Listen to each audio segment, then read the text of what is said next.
Guys, I'm really excited to share this with you. I've been working on a project for a long time now, since before my last baby was born. It's been something that's kind of brewing in the background, and recently I've been putting a whole lot of work into it. I mentioned it in a few places on the vlog and on other sort of content that I've made, but I've been working on an online course, and it's now available for pre-order. It's a really good course. Basically, what it's doing is taking months of psychotherapy that you would have for anxiety, just like you would do here in my office, and distilling it down into a 10-week course. The best part of it is it basically costs the same cost as one therapy session. It's starting off at $150 for the pre-order and working its way up from there as we approach the actual launch. And to me, that's a really good deal, because what we're going to cover in the course over these 10 weeks is how to get your head on straight in terms of changing your thoughts and interpreting your situation, challenging your assumptions, breathing strategies, journaling strategies, lifestyle changes, how to deal with other people, your workplace, your school, how to build an anxiety hierarchy so that you can build a better tolerance to anxiety, all the skills, all the habits, all the tools that you need to kick anxiety's ass. So I'm very excited about it. I'm going to include the whole first module's worth of videos in this video right here.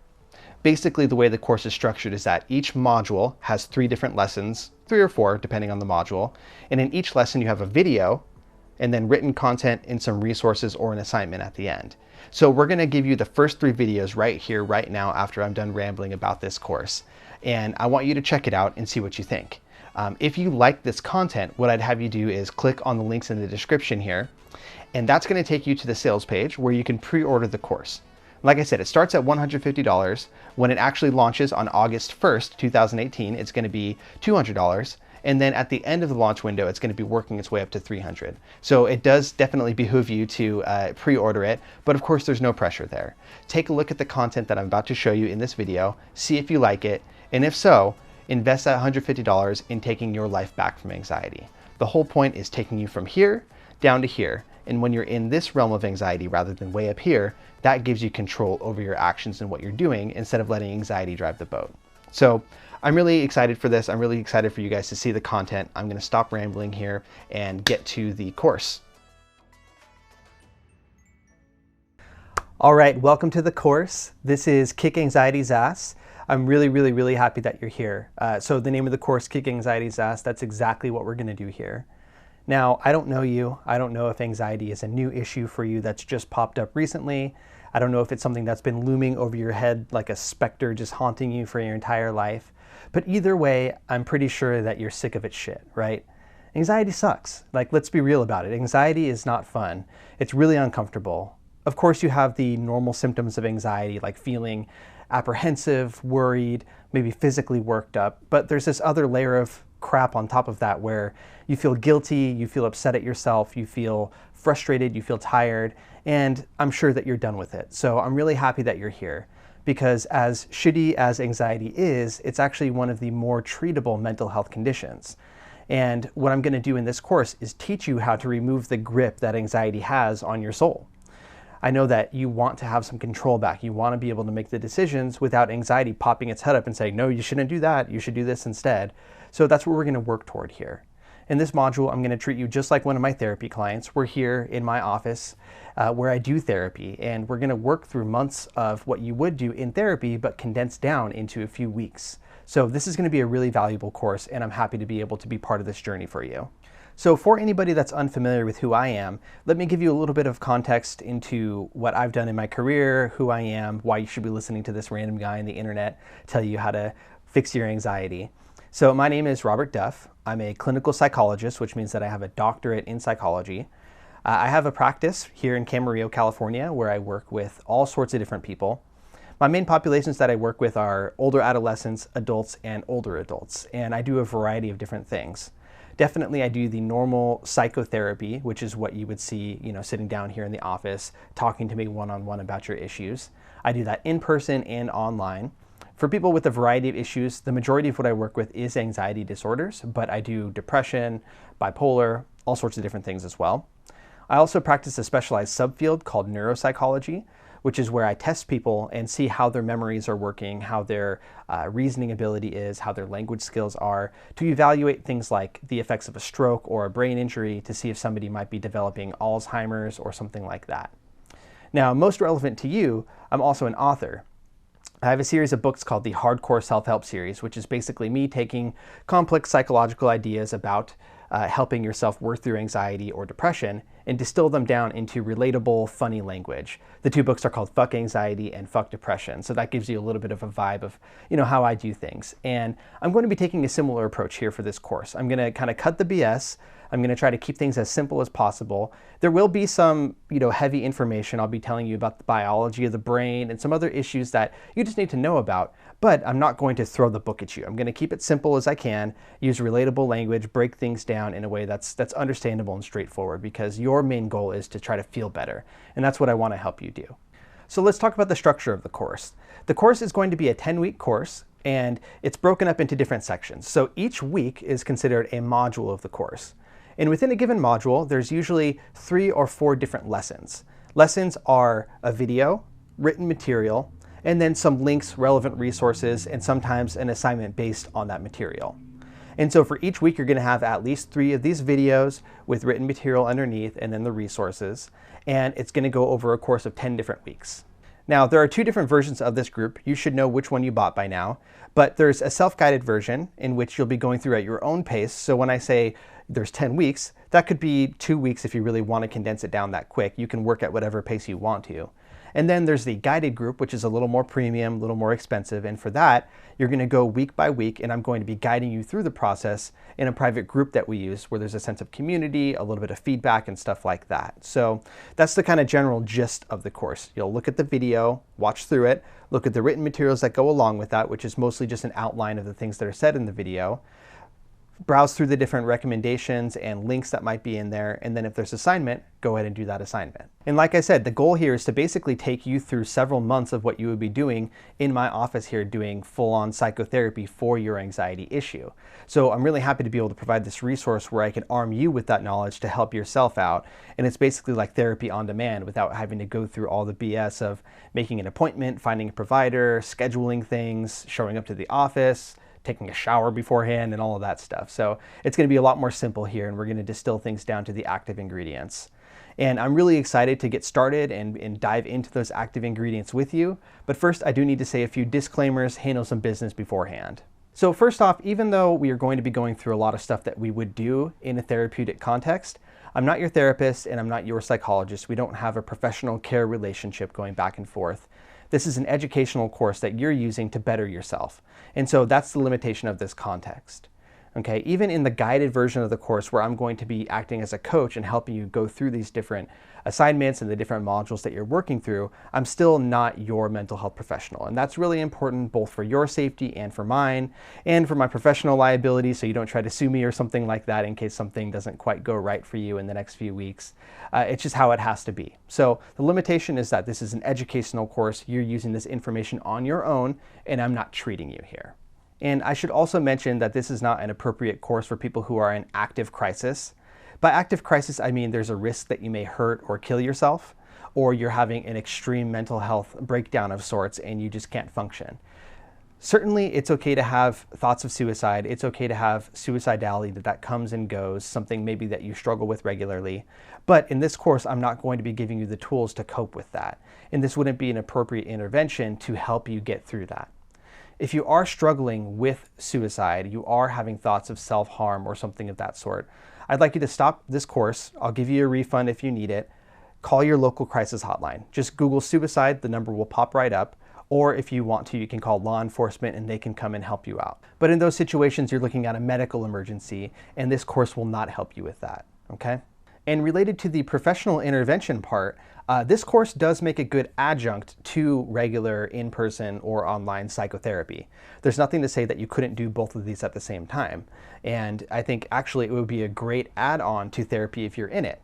Or if you're going through this course and you realize that you want to step things up a bit and get somebody to actually talk to one-on-one, you're totally allowed to do that. You don't have to do one or the other. I think that the two work really well together. And it could give you kind of a head start where you might be able to use this course as a means to sort of elevate the work that you're doing in therapy. So definitely they can coexist. And the last thing I do want to say about it is that this course is not for everybody. You know, this course costs a little bit of money, a couple $100, maybe more if you're taking the guided version. And it takes effort. This is going to take work. It's going to take effort. There's a lot of modules here. We're talking about 10 weeks full of, 3 videos a piece, and that's a lot of content to get through. I want to guide you through it and make it as easy as possible, but this is going to take some commitment and it's going to take your buy-in. So if you're at a place where you're just not ready for that, that's okay. This course is for people who want to make that change, who are ready to make that change. And I want to be there for you. I want to do it. So let's go ahead and get into it. Let's stop all this preamble and get to the nitty-gritty here. So underneath this video, you'll see a written breakdown of what we talked about, some of the issues that came up in the video. You'll see some relevant links below that, and then you'll be able to go to the next module. So this is a great example of how the whole course is going to work. So let's head over to the next one and dive into some more issues specific to your anxiety. All right, so let's talk about what the hell anxiety is anyway. I found that even for people who are seasoned veterans of anxiety, who have had it for quite a long time, they do benefit from a little refresher about what anxiety is, how it plays out in the body, and some distinctions between anxiety and other issues. And it can be confusing. Anxiety is a term that's used a lot nowadays. People will say, oh God, my anxiety is acting up, or this makes me feel anxious. And people use it in multiple different ways. And that's understandable because anxiety is both a feeling, it's an emotion that you can have, and it's also a class of mental disorders. You can have an anxiety disorder, and we can talk about it in a psychological sort of way. And both of those are valid. It's just a little confusing sometimes to know, am I feeling anxiety sometimes, or am I suffering from anxiety, sort of with a capital A? And so I want to break down exactly what those different things mean. First off, let's talk about the difference between anxiety and a couple other things, namely fear and stress. So fear and stress, I tend to group together because they're similar. Fear and stress are things where you have an external stimulus and it causes you a reaction. There's a sort of obvious cause and effect relationship. Something happens in your environment and you feel fear or you feel stress about it. And so for instance, maybe you're in a liquor store and it gets robbed. You have a fear that you're going to be hurt. You feel tension in your body. Maybe you feel a lot of the same physical characteristics that come along with anxiety, but there's an obvious stimulus that's causing that, and there's a good reason for it. You should be afraid in that situation. Or in some cases, maybe you feel stress. There are definitely kind of two different types of stress. There's good stress and bad stress. Technically, they're called eustress and de-stress, but you don't need to worry about that. The stress that you think of is more the de-stress part. And stress can be there when you have a test that's coming up for school, or there's a stressful situation at work. You have a lot of things on your plate and your time isn't really being managed well. That can cause you a sense of stress. And again, that can have similar sensations to anxiety. You may feel a feeling of tension, a feeling of apprehension. You may feel even physical sensations in your body that mimic anxiety. But again, there's that outside stressor that's causing it. That's different from anxiety. So anxiety is technically referring to that feeling of anticipation. Anxiety is about predicting that something is going to be stressful or fearful or dangerous, and that feeling of buildup, that feeling of anticipation, that feeling of worry, that feeling of stress and tension that comes along with that, right? Now, for an anxiety disorder, you can definitely have both stress or fear and anxiety. They both play a part there. For instance, maybe you had a situation where you were out in public and you were under a great deal of stress, or there was something that caused you fear. So say you went to the liquor store and it was robbed. That caused you a great sense of fear. Well, the next time you go into a liquor store, that thing that causes you fear may not be present, but that may generate anxiety because you know that you've been in that situation that caused fear in the past. And then that gives you this buildup of worry about, oh my God, what if that happens again? I have that feeling like I did last time that I was there. But in this case with the anxiety, that actual immediate stressor isn't there. That thing is not in your environment. It's an unwarranted reaction that's based on something that may have happened before. And when I say anxiety is unwarranted, I don't mean that it's stupid or that you did something wrong by having anxiety. I just mean that the sensations that you feel are not consistent with what's going on. Like for instance, sitting here, I might feel a sense of anxiety because I'm staring into this little iris of this camera. Everything is set up to just focus all the attention on me. Maybe there are people walking outside looking in the window, and that might generate anxiety. That might generate a sense of fear, like I need to protect myself for some reason. But in reality, there's nothing dangerous going on here. There is no threat. There is nothing that should make me feel fearful or a great deal of stress because there's nothing bad happening here. I'm just here with a bunch of inanimate objects talking to this damn camera, right? But with anxiety, it does cause you to feel that sense of worry, that sense of tension, that sense of danger, even though it's not present. So that's what I mean by it being sort of unwarranted. With anxiety, sometimes it can be really hard to pin down what exactly is triggering the anxiety, what is causing you to feel anxious. And other times it's very obvious, right? For instance, if you have a phobia, you have a very clear, specific trigger. You know that needles or dogs or snakes or heights or whatever it is causes you anxiety, causes you that sense of apprehension, and it's very clearly identifiable. Other times, you're sitting at your computer working late at night and you feel this rush of anxiety and you don't really know where the hell it came from. Both are valid experiences, and sometimes it's just easier to put your finger on that trigger than other times.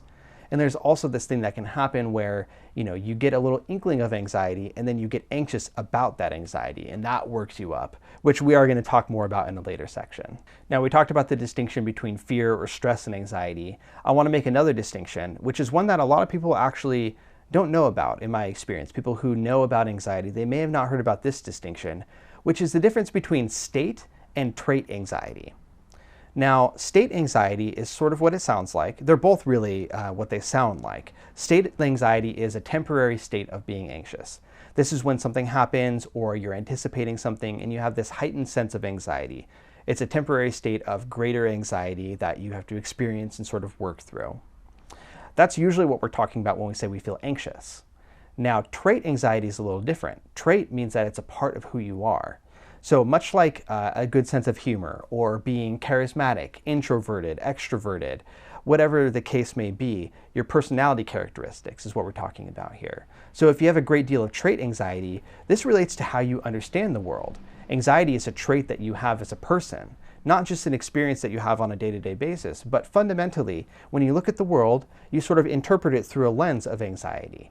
And I don't mean that you see everything as anxious, not everything is over the top necessarily, but maybe it means that you have just a little veneer of cautiousness or a little veneer of being more vigilant, a little bit more worried than other people. And that's just part of your experience and how you understand things that happen in the world.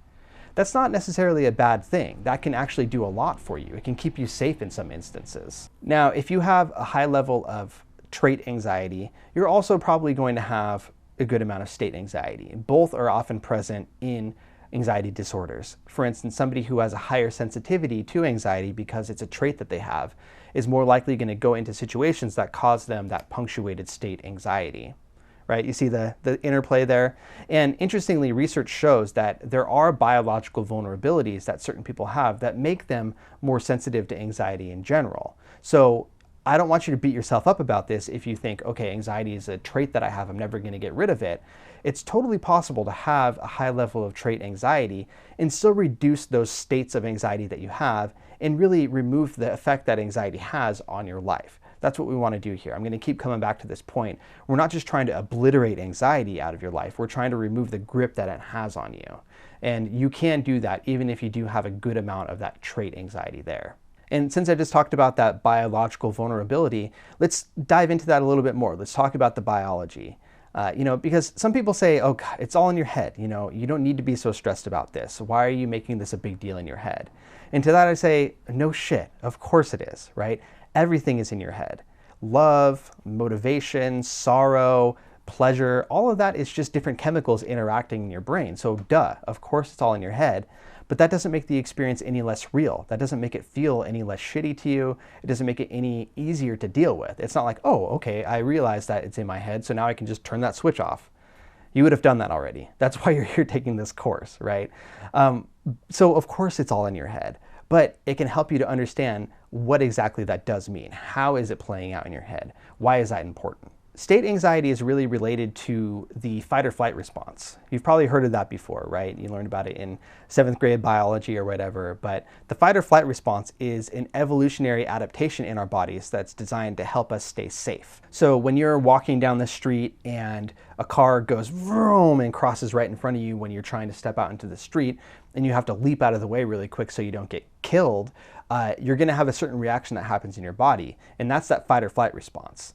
So, when you think about it, what happens in those scenarios? Your pupils dilate, so they get bigger to let more light in to help with your visual acuity so you can see better. Your heart rate increases to pump blood to the important organs in your body that involve that sort of action. Your breathing increases, so the rate of your breathing increases to give more oxygen to your body. And the non-essential functions like digestion and things like that, those kind of go to the background. They shut off a little bit because they're not important for your immediate survival. And again, this is an evolutionary adaptation. Back when we were hunters and gatherers many years ago, when we were out on the plains, this is something that would help us stay safe. Like if we saw a bush that started wiggling, we would know that we need to react to that. And so we kick into high gear to see, okay, do I need to run from this? Do I need to kill this? Do I need to stay perfectly still so it walks by? It helps you make those moment-to-moment decisions and keep yourself safe. So, in a way, the fight or flight response is something that developed to promote the continued progress of our genes and of our species.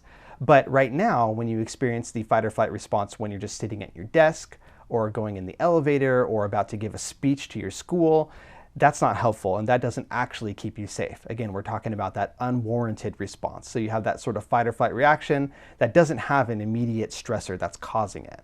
In your body, there are a few areas of the brain that play a role in this fight or flight reaction. The first brain structure involved is called the amygdala. It's basically this little almond-shaped structure on the inside of your brain that serves as the alarm system of your brain. There's no complex thinking involved here. It's just an alarm that says, woo, woo, woo, something's wrong, you need to figure this out, you need to panic, something's wrong. And from there, that warning sign from the amygdala gets sent to another structure, which is called the hypothalamus. The hypothalamus is basically the middleman between the amygdala and the other parts of your brain. So it takes that warning signal from the amygdala, and then in turn, it tells all the other parts of your brain to secrete the appropriate hormones or neurotransmitters to sort of kick you into action to keep you safe. Now, maybe you've been in school or work and you've had a fire drill. So we'll use the example of a school here. A fire drill is when the entire school pretends that there's a fire so that they can practice their safety protocols. Well, it makes a really good analogy for the fight or flight reaction in talking about these different brain structures. The fire alarm that initially signals danger is just like the amygdala. It isn't specific, it just says that there's something wrong. The fire alarm doesn't say, there's a fire in this specific area. It says, woo, woo, woo, get the fuck out of there, right? So it says that something's wrong and that you need to take action. After that alarm rings, the teacher acts as a safety director and tells the students what actions they should take. They're not directly putting out the fire, but they're assigning roles, saying, notify the authorities if necessary, guide everyone through that process. This is basically the role of the hypothalamus. The hypothalamus doesn't directly change anything. It doesn't put out the fire directly, but it tells the other parts of the brain what they need to do, what hormones they need to secrete, and things like that to kick your ass into gear. Then in the fire drill, the teacher will often assign roles to different students. So one person grabs the emergency pack, one student acts as the line leader, etc. And in your brain, the hypothalamus does the same thing. It barks orders at all the different structures, and it tells the adrenal glands to do something, the pituitary to do something, and all the things you need to do to make sure that everyone stays safe. And that's how you get those temporary superpowers that happen in a fight or flight reaction. So that's all I want to say about the biology for now. We'll touch on that a little bit during another section where we talk about the physical symptoms of anxiety and how to cope with those. But for now, that should give you a good idea about how the amygdala and hypothalamus sort of make this little circuit to give you that fight or flight response that kicks into gear when you have anxiety. I want to stress that anxiety is not the villain here. It actually can help you in a lot of ways. Like in the fight or flight response, that could keep you safe. It can keep your body away from harm. But in other situations, it can also help you out. For instance, let's say that you are in an abusive relationship or you have a chaotic household that you come from. Anxiety may be the thing that helps you stay alive in that scenario by making you more suspicious of your environment, by making you look more clearly and sort of question the motives of people, by making you be on edge and ready to react when you need to. So in that way, it can also do you a solid. And then later on in life, it sort of just overstays its welcome. It kicks into gear in situations where you don't have that threat that you used to have. So anxiety does not always come from a bad place. It's actually your friend in some cases. In other ways, it can motivate you. Like if you have a paper coming up, you need a certain amount of anxiety to kick you into gear. That's definitely how I got through college. I procrastinated until this point, and then anxiety kicks in and says, oh, you need to get that done, right? So anxiety is a good thing in some ways, but then again, it overstays its welcome, it comes into situations where it's not warranted, and it makes you feel terrible. But you're not here to make friends with anxiety. You're not here to sing its praises. You're here to move forward from it. You're here to move on and remove the strength that it has over you. So in the interest of doing that, I want you to repeat the following after me, or at least read along and just really internalize this, okay? Anxiety, thank you. I appreciate what you've done for me. I thank you for keeping me safe. I thank you for keeping me aware. But right now, I want you to fuck off. I'll let you know when I need you, but that will be on my terms. I'm taking the wheel now. I got this. So now you have a pretty good idea of what anxiety is and how it works. The next step is to learn a little bit more about your anxiety, to look at what level of anxiety you're experiencing and see what anxiety looks like for different people, what sort of different anxiety issues are out there. The idea here is not to self-diagnose. I don't want you to try to diagnose yourself, but I do want you to get an awareness of what different types of anxiety there are, what different anxiety disorders there are, so that you can understand better what parts of that line up with you, what maybe nails it right on the head, and which things you don't actually suffer from, and you know that that's not a big part of your experience. The whole point here is, again, to help you understand what your particular flavor of anxiety is, because that can help you in moving forward. As you approach each of these different modules moving forward, you want to look at that in the context of your specific type of anxiety. Which areas are hard for you, which areas are neutral, which areas are actually pretty easy. You want to take that knowledge, combine it with the knowledge that you're gaining from these modules, and together that can really facilitate you kicking anxiety's ass. So that's it for this particular lesson. Definitely take a look at the links that I'm including below. There's going to be a guide there to teach you about the different types of anxiety disorders that there are. If you're not ready to dive into all that yet, that's fine. Just print it off or keep it in a folder and save it for another time. But again, that's going to help you understand what areas are similar, which areas are different from your experience. And then there's also a tool to help you understand what your current level of anxiety is, just to get your head on straight about the whole thing. So now I want to introduce you to one of the central tools that we're going to be using for this whole course that we're going through, and that is a journal. So you're going to be doing some journaling here. I'm a big fan of this tool. I use it myself all the time. And in my experience, a lot of people have tried journaling, but they've had negative experiences. They say, oh gosh, I can't just write a Dear Diary, and when I write, it doesn't make any sense, or I get a blank page and I just get paralyzed. I can't write anything down. Some people find that they write but don't feel any better, or they feel worse afterward. And we're going to work to break through those roadblocks. The way that we're going to be using the journal is not necessarily just writing down everything that happens to you or something like that. We're going to be using it in a more specific way, a more scientific way. We're going to be using it to track things, to do our different exercises, to do our different assignments, and use it in a more intentional way. If you love doing just Dear Diary and writing everything out, you can do that in addition to what I'm going to teach you. But what I want to show you is a little bit more of a refined approach to journaling. You can definitely make progress in this course without journaling, but I don't suggest it. To me, that's like doing exercise without changing your diet and hoping to lose weight. You want to put both together because they really facilitate each other. Now, this part of the course definitely takes a little bit of effort, a little bit of hard work, but I think it's worth it. Certainly you will fall off the bandwagon at some point in time. You may not follow through with an assignment, or you may forget to journal or something like that, and that's okay. I don't want you to beat yourself up for that. You have my permission to go easy on yourself and not self-flagellate and say, bad, bad, bad. What I want you to do if that happens is just try your best to get back on the bandwagon. You can catch up with the things that you missed, or you can just jump back in wherever you are in the given module that you're working through. Anything is fine, but I just want you to try to focus on this as a tool that you're going to use. And really, you're going to be treating this like the composition books that you had in lab when you were in school. For me, when I was in like biology class or any science class, we had those little composition books. And that's where we wrote our findings and sort of analyzed the results to different experiments that we did. And I want you to internalize that sense of being a scientist and using this as a lab book. Because with anxiety, your brain is a terrible scientist. It jumps to conclusions. It says, oh, they looked at me a certain way. That must mean they hate me. Or, oh, they didn't answer my text. That must mean that they're cheating on me. Or something like that. Your brain just jumps to conclusions instead of actually looking at the evidence of a situation and letting that fuel how you feel about it. We also have a tendency to filter out so much of the good stuff that happens and just pull in the negative, the things that make us feel more anxious and more self-conscious and more terrible. So we're going to work to adjust that a bit by using this tool. So what kind of journal do I actually want you to use? I have a few different examples here, and what I want you to do is actually, if you can, use a physical journal, use a paper journal. You can adapt this in whatever way that you feel is necessary, but my best advice is to use a paper journal. Now, of course, if you don't have a way to write in a paper journal, if you have physical limitations or something like that, adapt this in whatever way makes sense for you. And you can use other things to supplement. You can do voice memos to yourself or write on, a tablet or something like that. But I would love it if you transferred it to paper because it just has a different feel to it. And we're going to be using notebooks that look like this or like this. You could even use like a regular 5-star notebook like this. I'm a big fan of the ones that have a nice hardcover because they're durable. There's also a lot of good fake leather ones that you can get for really cheap at the bookstore or on Amazon. This one is really nice because it has a way to sort of close it. And it also has this, which is like a little tab where you can put it right where you left off, sort of like a bookmark.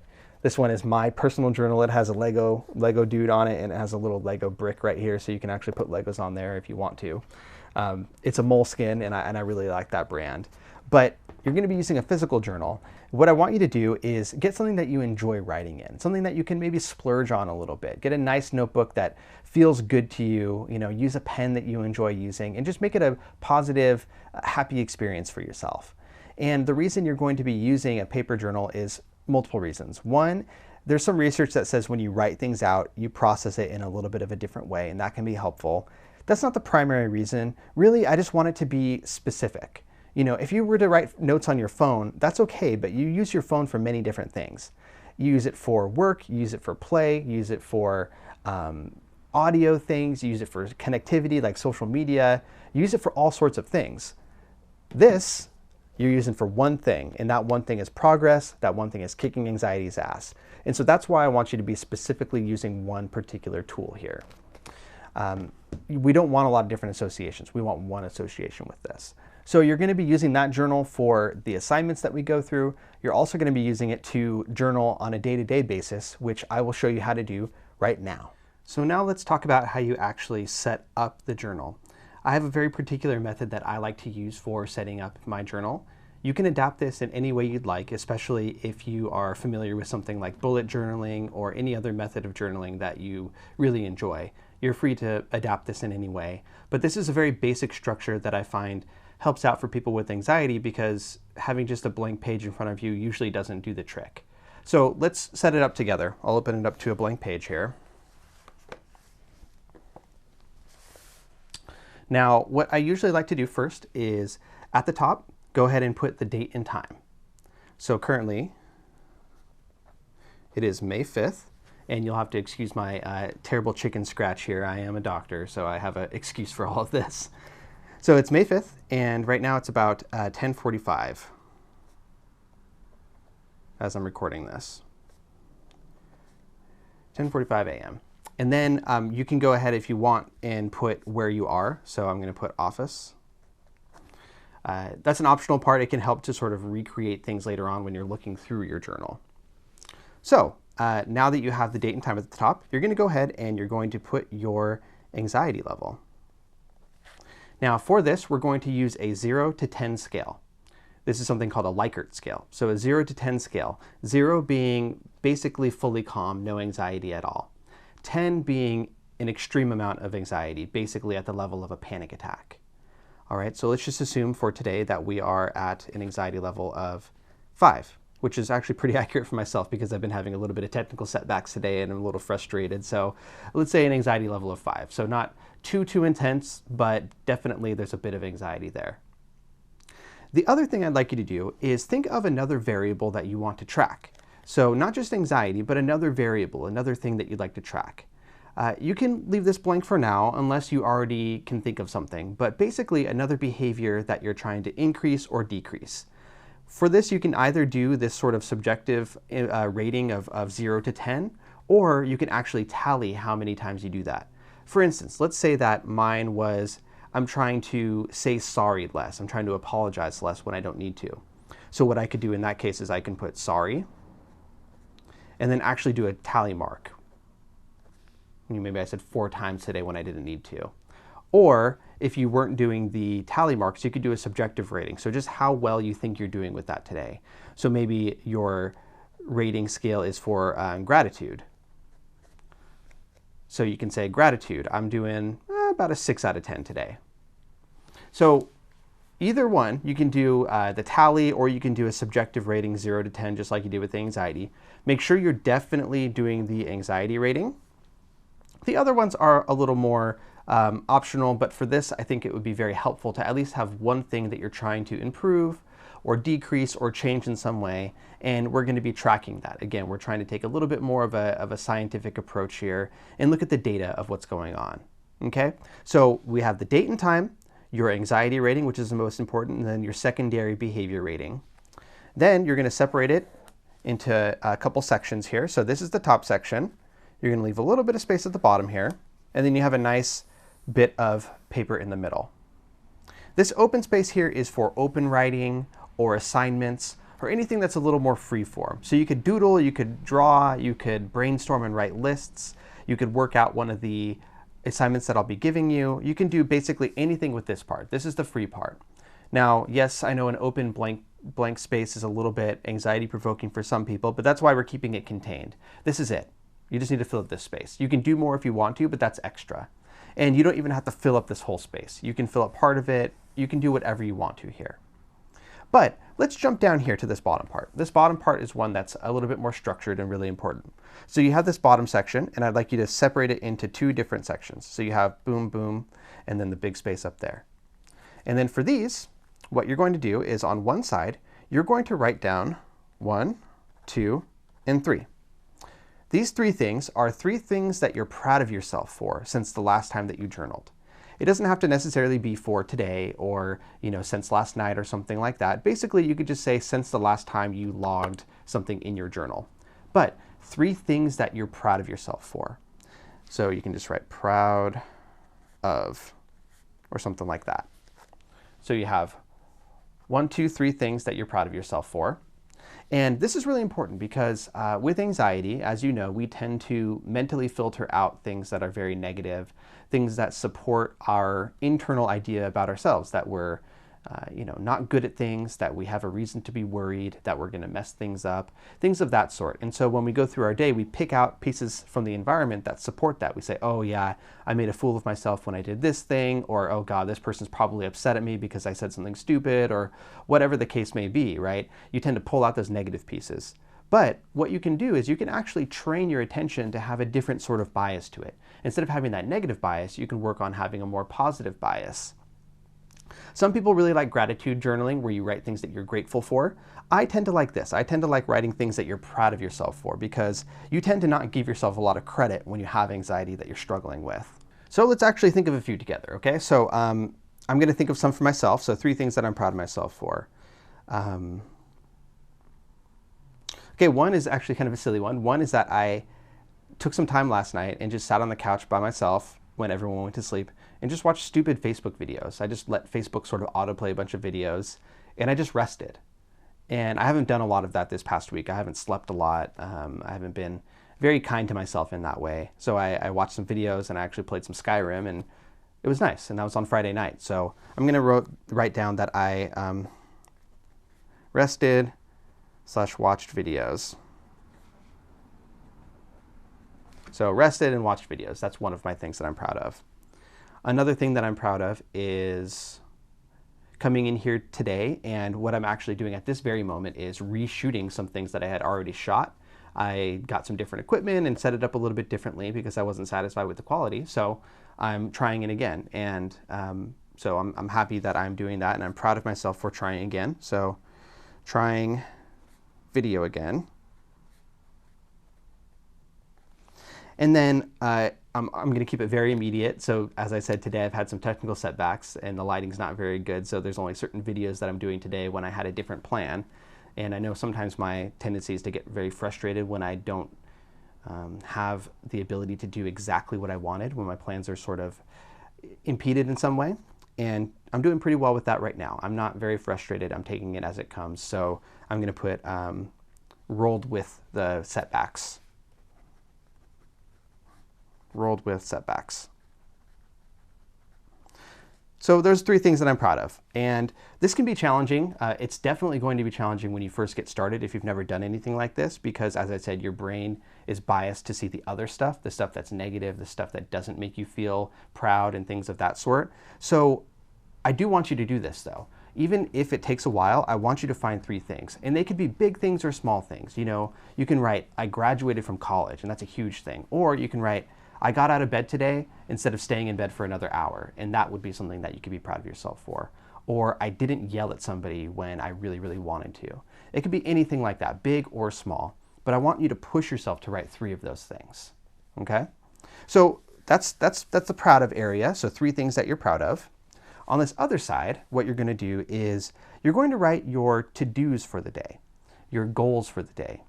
And the reason this spot is so small is that we have a tendency to really, really freak ourselves out with our to-do lists. And we write things that are very big and global, like figure out your life or something like that. That's just not manageable. It's not an actual to-do. It's just an aspirational goal. For this, I want you to be specific, and I want you to write down no more than 3 things. You can write down 1 goal, you can write down 2 goals, or you can write down 3. But these are 3 of the most important goals. So if you did nothing else for the day, you'd at least be happy that you did these 3 things, or these 1 to 3 things rather. You can have a big master to-do list with everything on it somewhere else, but that's not what you want to be focusing on in this exact moment because that's overwhelming. You know, you can write a list that's so long that it makes you tired and you want to take a nap. In this case, we want to really narrow our focus and say, okay, look, there's a few things that I want to do, and everything else is going to be bonus. If I do anything else, that's bonus, but I want to do just these few things today. I want to make sure that happens. Because the alternative is often you have too many to-dos, and then you get paralyzed and don't do any of them. So even doing 1 or 2 things is going to be way better than doing 0, right? So let's go ahead and do that. So we put goals for the day. So my goals today are 1 is take the kids to the park.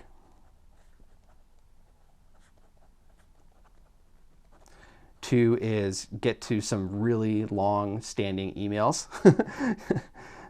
So I'm just going to write emails because I have some emails that I've meant to respond to for a long time now. 3, let's see, do I have a 3? Yeah, 3 is I'd like to do some video editing.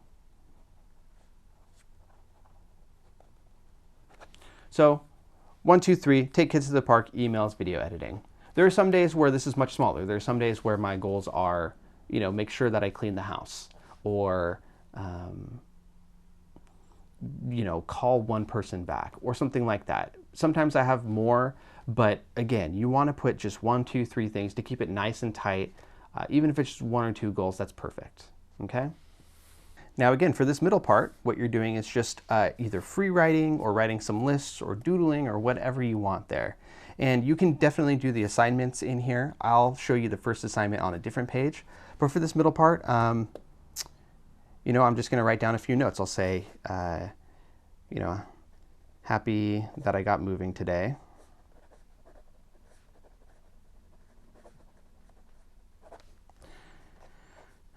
I'm an idiot for forgetting my reflector, which is why some of the videos didn't work out. I have a little light reflector that I forgot to bring. I left it on top of my, my bookcase, so I'm going to write a note to myself for that too.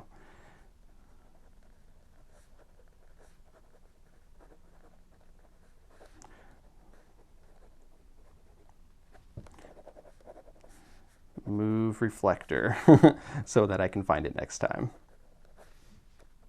Maybe I'll just keep it in my trunk. Put it in the trunk of car. That might be a good idea, put it in the trunk of the car. And I do find that often as you're sort of free writing, this is a good place to, you know, just write down anything and everything, but then once you get going, you might want to brainstorm a little bit and workshop some things. So, you know, when I'm editing today, I want to make sure that I'm looking at how's the audio quality, because that's one thing that I changed with some new equipment, and also look into text overlays, because that's one thing that I'm changing from some previous videos. So, you know, just stuff like that. That's enough, you know, and it could be much more touchy-feely than this. It could be much more nuts and bolts than this. It doesn't matter exactly what it is. You just need to try to use this space in the way that best fits for what you're trying to work on. So we've actually reached the end of Module 1. You learned a bit more about what anxiety is, how the course works, how you're going to track your progress using your journal. And now, I hate to scare you, but it's time for your first assignment. I know, homework. Yes, this course is going to have some homework. It's going to have some assignments. This is a very active course, and I want you to try your best to follow through with these. If you don't do them perfectly, whatever the hell that means, that's totally fine. Just try your best. If you fall off the bandwagon, of course, just try to get back on, and you can always play catch up or just jump back in where you feel comfortable. This is for you. This is not for me. I'm not going to grade you or anything like that. So let's look at the first assignment. Essentially what I'm trying to do here is help you be your own therapist, try to help you work through some of these things on your own. So your assignment for this week is actually a classic one, and it's called the Miracle Question. Miracle Question. This is one I really like. And here's how it works. I want you to imagine that you went to sleep tonight, and while you were sleeping, a miracle happened. You don't have to be religious or believe in any sort of mysticism of any type, but what I want you to do is just play ball and pretend that you believe in miracles, all right? And this miracle is amazing because while you were sleeping, the exact change that you're looking for in your life happened. The problem that you're struggling with or problems that you're struggling with are no longer there. They just disappeared, right? Snap of the finger, they disappeared. So it's amazing. You woke up and that problem is not there anymore. So now I want you to imagine that you're waking up in this world where your problem has miraculously disappeared, where this miracle has happened. And I want you to think, picture yourself waking up and starting your day. As you start your day, what's the first thing you notice about your day that's different? What's your first clue to the fact that something has changed, right? You don't know that this miracle happened already, but what's the first clue that says, oh, hey, something's different here? So it could be a lot of different things, and you just use bullet points for this, all right? So you write down the first thing. Okay, so I went to sleep, a miracle happened. What's the first thing that I notice as I'm waking up that's different, that tells me, okay, maybe something's going on here? Maybe it's something like, I felt well rested.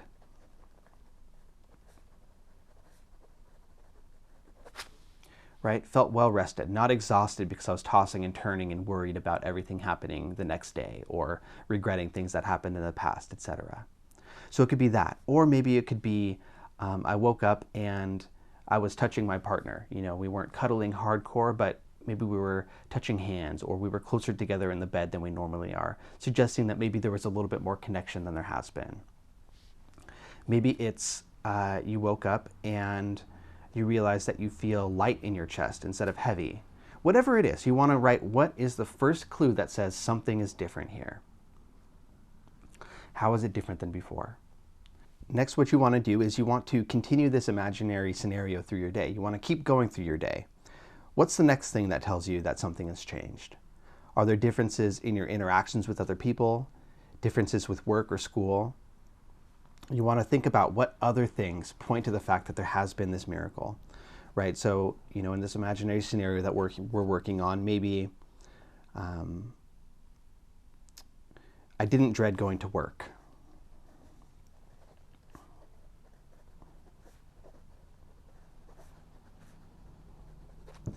And then when I got to work, I was interested in other people.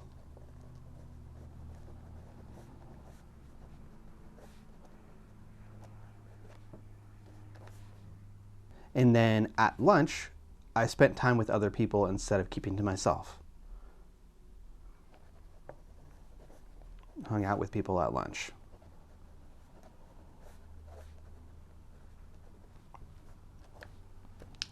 And I made a mistake in a meeting, but I didn't beat myself up for it.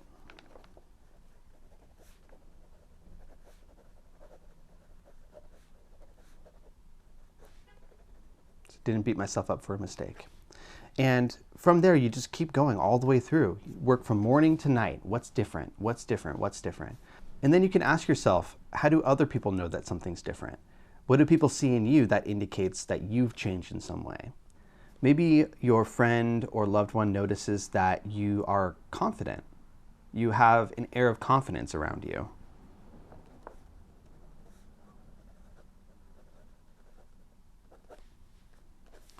And maybe they notice that you're more engaged and involved in the present moment.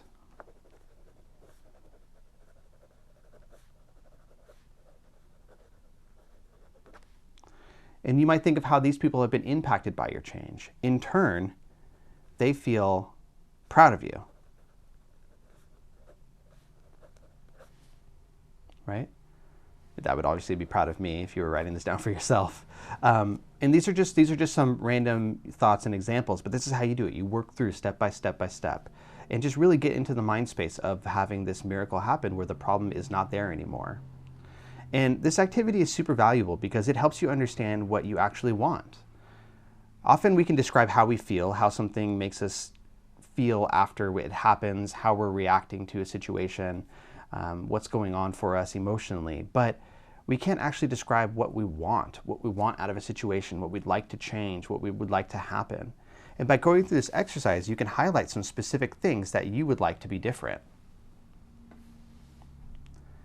So what you can do is you can say, okay, maybe I would like to be getting better rest, or I would like to have more connection with other people, or I want my wife or husband or boyfriend or girlfriend or dog or best friend to be proud of me, right? You could identify what things you do want. What is it that you would like to change? And through doing this, you can sort of work it backwards. So rather than saying, I want this to change, you could say, what do I want to happen? And what would that imply for what needs to change, right? So if you want to feel well rested, what does that mean? Well, maybe that means I want to go to sleep earlier, or I need to get more restful sleep. If you don't want to dread going into work, what does that mean? Maybe that means you need to work through some frustration about your work environment, or maybe squash some beef that you have with somebody at work. Whatever the case is, this helps you sort of work backwards and identify what those changes you would like to happen actually are. The next step for it, though, is you want to notice, are there any small elements, are there any pieces of these things that have already happened, right? Have you ever had an instance where you did feel well rested or better rested than before? Did you get a chance to meet with some people at lunch, even if it wasn't exactly what you wanted to happen? Has your best friend or spouse ever been proud of you recently? So you want to figure out which things have actually happened. You know, maybe I felt well rested one day, maybe my wife was proud of me one day for something. Those are the small seeds of change. And what I want you to do is identify those and pour yourself into those. How can you amplify those? How can you blow those up and make those even more? And when you start with these little things, when you start with these little changes that you identify and pour yourself into, you can make big macro scale life changes, but they start here. And so that is the miracle question. I'm going to give you some examples in the written materials, but this is how you would go through it. So hopefully this is interesting and something that can be useful for you. I found that a lot of people in my therapeutic practice really do get a lot out of it. You don't have to only do it once. You can do it multiple times. Sometimes it might take a few shots to sort of really get yourself in that headspace, and there's nothing wrong with that. You have plenty of pages, so feel free to use them and work through them.